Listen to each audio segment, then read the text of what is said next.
neza ku bantu mwari mumaranye iminsi ikibazo cyo kugura no kuvana ibikoresho mu Bushinwa mwarabuze uko mubigenza. Igisubizo nta kindi ni Wanjian Trading Company Limited. Iyi ni kampani igufasha kugura ibikoresho birimo ibya electronic, ibikoresho by'ubwubatsi, ibikoresho bya mekanike ndetse no gukora ibintu ubikura mu Bushinwa ubyoherezwa mu Rwanda, kandi tukabikugereza mu Rwanda mu gihe cya vuba cyane. Abantu namwe mwarwanaga no kohereza amafaranga ava cyangwa ajya mu Bushinwa nabyo turabibafashamo. Wanjian Trading Company Limited ni kampani yizewe y'Abanyarwanda ikorera mu Rwanda no mu Bushinwa, ikaba ifite uburambe mu bintu bya logistique. Abadukeneye mwaduhamagara kuri nimero muri bubone kuri ekara yanyu.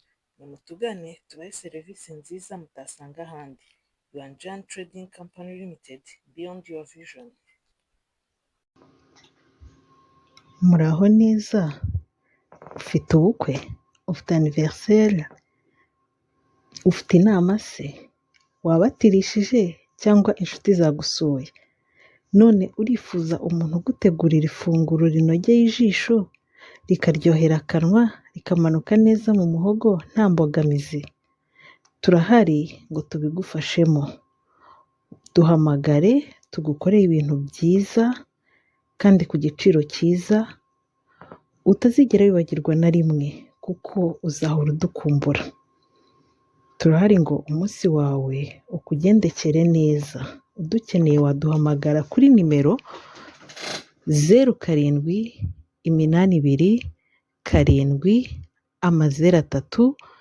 07870314 cyangwa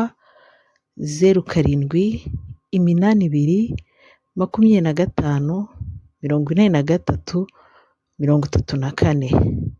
Nimutugane tubahe serivisi nziza muzahora mukumbura.